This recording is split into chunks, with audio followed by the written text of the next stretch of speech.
5 minute پہلے میں نے آج بیان ایک اہم مسئلے پہ آپ سے گفتگو کرنے کے لیے ختم کیا ہے. جو مسئلہ بتانے جا رہا ہوں یہ بڑا نازک ہے, اس کو خوب غور سے آپ حضرات سن لیں گے, خوب غور سے اچھی طرح. پھر میرے بتائے ہوئے مسئلے پر اگر اتنے لوگوں میں سے کسی کو اعتراض ہو تو آپ نماز کے بعد دفتر میں آ کر کے مجھ سے بات کر سکتے ہیں, ٹھیک ہے؟ یہ دیکھیے دونوں طرف, ادھر انگریزی میں اور ادھر عربی میں 2 فریم لٹک رہا ہے. اس کے اندر دعا لکھی ہے. کیا لکھی ہے؟ اور نام کیا دیا اس کو؟ تراویح کی دعا یا تراویح کی تسبیح ہے. نہیں, یہ لگایا اس لیے جاتا ہے مسجد میں کہ پوری مسجد والے اس کو پڑھے. مطلب یہی ہے نا. یہ جو دعا ہے یہاں پر خوب غور سے سن لیجئے, اس لیے میں بار بار آپ سے کہہ رہا ہوں کہ آپ میں سے بہت سارے لوگ یہ کہیں گے کہ آج سے پہلے بھی تو یہ ہوتا تھا, کسی نے کہا نہیں. ارے گوری پالیا کے جامع مسجد میں لگا ہوا ہے, کسی نے وہاں روکا نہیں. رحمانیہ میں لگا ہوا ہے, وہاں دیوبند کے بڑے بڑے مولانا آئے, منع کیا نہیں. یہ سارے لوگ اپنے اپنے حساب سے کہیں گے. بات سمجھ میں آ رہی؟ تو میں جو کچھ کہنے جا رہا ہوں اس کو غور سے سمجھ لو. پھر بھی سمجھ میں نہ آئے اور اگر آپ کو شک ہو, اشکال ہو, آپ نماز کے بعد میں آپ کا انتظار کروں گا, آرام سے آ کر کے مجھ سے بات کر سکتے ہیں. لیکن اس مسئلے میں میری کمیٹی سے آپ لوگ کوئی بات نہیں کریں گے, اس لیے کہ اس کا ذمہ دار, اس مسئلے کا بتانے کا ذمہ دار میں ہوں, تو سوال بھی مجھ سے ہوگا, کمیٹی سے نہیں ہو سکتا. یہ دعا اور یہ تسبیح جو تراویح کے 4 رکعت کے بعد بیٹھتے وقت لوگ پڑھتے ہیں, یہ دعا نہ قرآن میں ہے, نہ حدیث میں ہے, نہ فقہ کی کسی مشہور کتاب میں ہے, نہ نبی نے کبھی پڑھا, نہ صحابہ نے اس کو پڑھا, نہ تابعین نے پڑھا, نہ تبع تابعین نے پڑھا, نہ چاروں امام میں سے امام ابو حنیفہ, امام مالک, احمد ابن حنبل, امام شافعی, ان چاروں اماموں میں سے کسی امام کی کتاب میں بھی یہ دعا نہیں. کسی حدیث میں یہ دعا نہیں, کسی بھی حدیث. اور حدیث تو چھوڑو, مسائل کی کسی کتاب کے اندر بھی یہ دعا نہیں. حالانکہ اگر دعا یہ ہوتی تو آپ جانتے ہو کہ آئینہ دیکھنے کے وقت کی جو دعا نبی نے بتایا وہ حدیث میں لکھا ہوا ہے کہ آئینہ دیکھنے کی یہ دعا.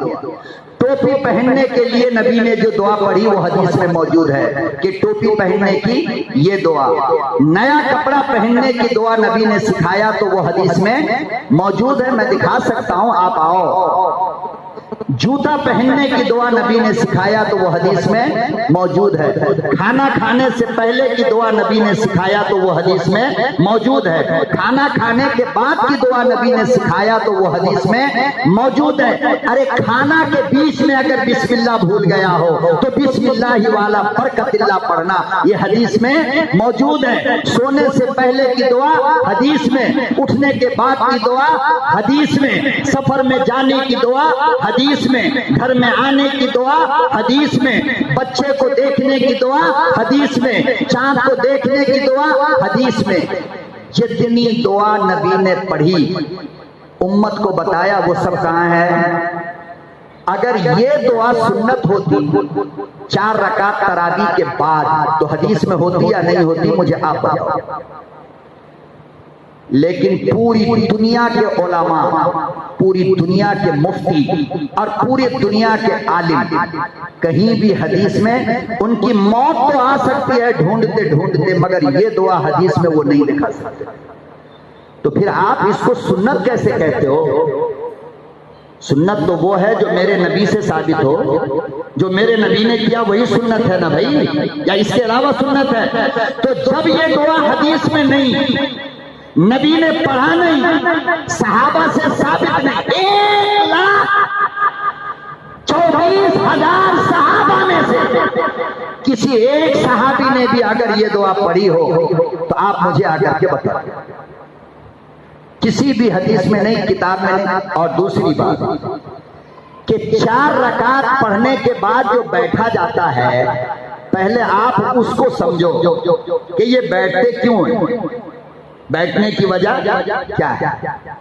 بیٹھنے کی وجہ یہ ہے کہ 4 رکعت میں جو آپ کو تھکاوٹ ہوئی، تھوڑی دیر آپ چاہیں، آپ کی مرضی، آپ اگر چاہیں تو آدھا گھنٹہ بیٹھ سکتے ہیں 4 رکعت کے بعد، آپ چاہیں تو 10 منٹ بیٹھ سکتے ہیں، آپ چاہیں تو 5 منٹ بیٹھ سکتے ہیں، اور آپ اگر نہ چاہیں تو نہ بیٹھے تو بھی کوئی گناہ نہیں.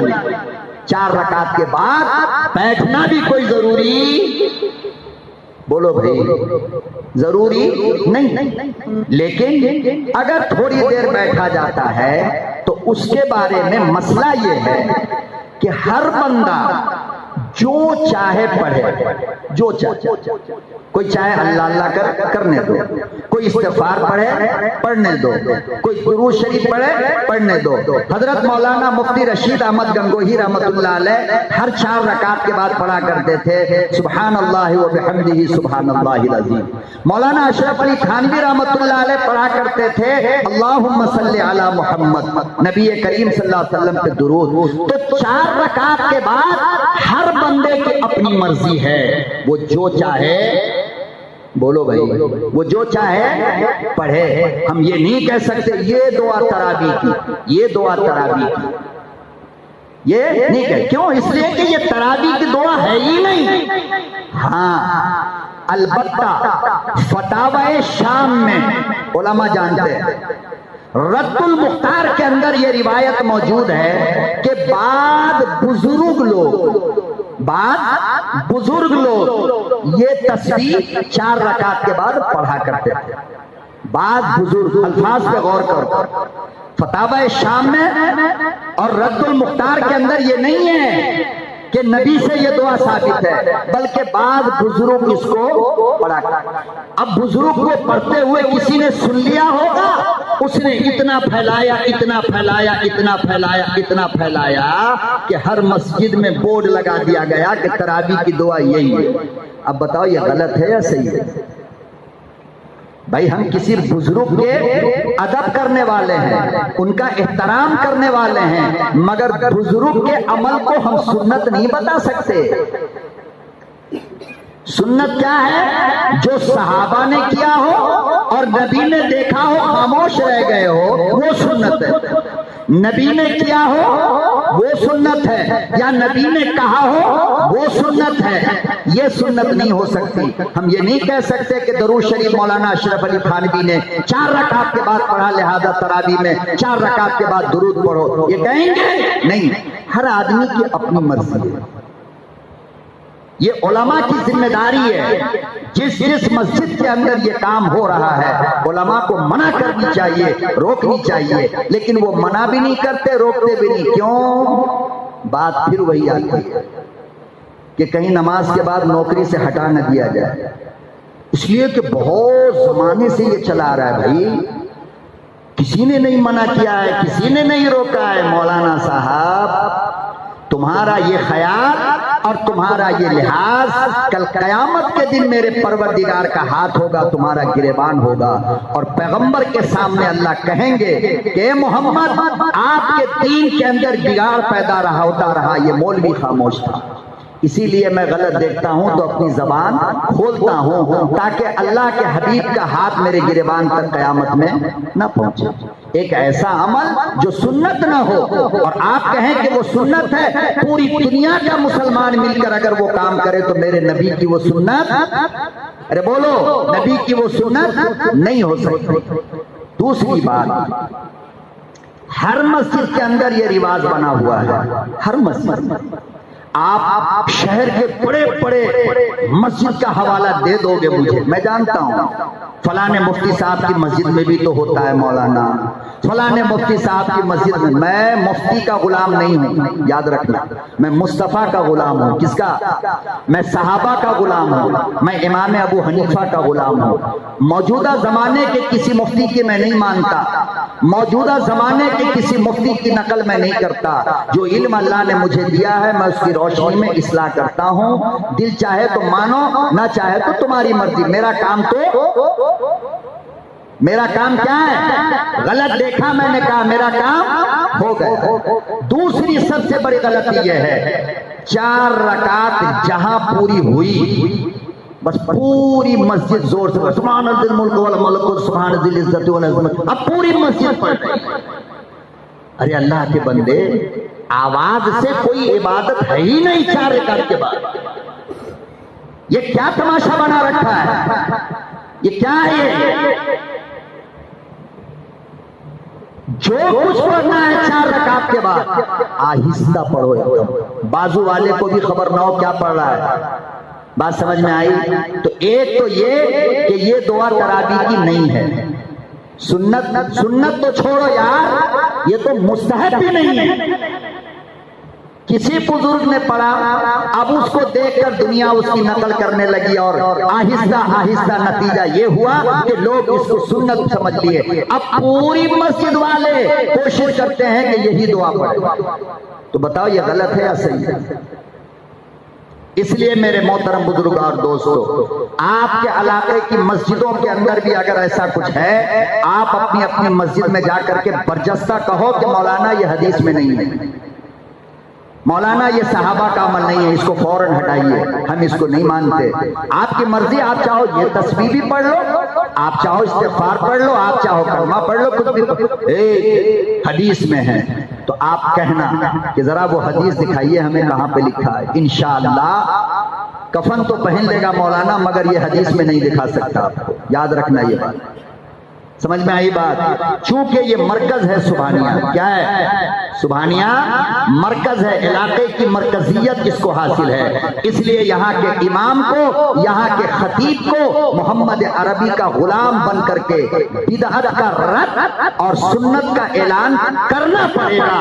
اس کرسی پر میں رہوں یا میرے بعد کوئی بھی آئے، اس کو حق بولنا پڑے گا، چاہے اس کی نوکری جائے، چاہے اس کی خطابت چلی جائے، مصطفیٰ کے سامنے شرمندہ تو نہیں ہوگا۔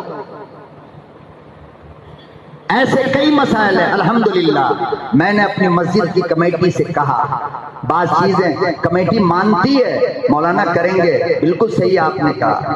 ہماری کمیٹی الحمدللہ اللہ کے فرمان مصطفیٰ کی حدیث کے سامنے بالکل اپنا سر جھکاتی ہے، جو جائز ہے جائز ہے، جو ناجائز ہے ناجائز ہے۔ جنازے کے تعلق سے ہم نے کمیٹی والوں سے 4-5 سال سے بات کیا، مجبوری ہے مولانا، مجبوری ہے مولانا، کریں گے الحمدللہ۔ دیکھو قبرستان کے اندر گیٹ کے اندر جنازے کی جگہ کا ہماری مسجد نے انتظام کر دیا۔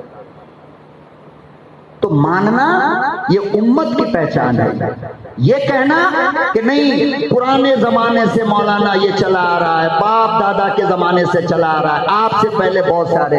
ابراہیم علیہ السلام نے جب اپنے باپ سے کہا تھا کہ پتھر کی پوجا ابا کیوں کرتے ہو، یہ خدا نہیں ہے، تو باپ نے کیا کہا تھا؟ یہی تو کہا تھا نا، انا وجدنا آبانا، میرا پردادا بھی یہی کرتا تھا، میرا دادا بھی یہی کرتا تھا، اس لیے ہم بھی۔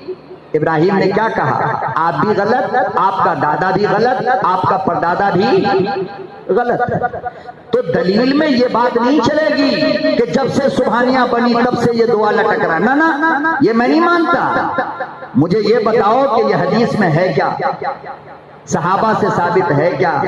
اور پورے عرب ممالک میں، مکے میں، مدینے میں جو لوگ رمضان میں عمرہ کیے، آپ نے کہیں دیکھا یہ؟ مدینے میں کہیں لٹک رہا ہے؟ مکے میں کہیں ہے یہ؟ مکے مدینے کے حرم کا کوئی امام یہ دعا پڑھتا ہے؟ یہ بیماری صرف انڈیا، بنگلہ دیش، نیپال، یہ 3 کنٹری کے اندر ہے بس، اور کہیں نہیں، پوری دنیا۔ اس لیے میرے محترم بزرگ اور دوستو، تراویح کے بعد 4 رکعت کے بعد جو آپ کو سہولت ہو آہستہ آواز میں پڑھ لو، کچھ نہیں اللہ اللہ اللہ اللہ، وہ بھی نہیں چپ بیٹھو، خاموش بیٹھو۔ لیکن یہ کہنا کہ ہم یہی دعا پڑھیں گے یہ سنت ہے، یہ چیز غلط ہے۔ اللہ پاک ہمیں اور آپ کو عمل کی توفیق عطا فرمائے۔ وآخر دعوانا ان الحمدللہ رب العالمین۔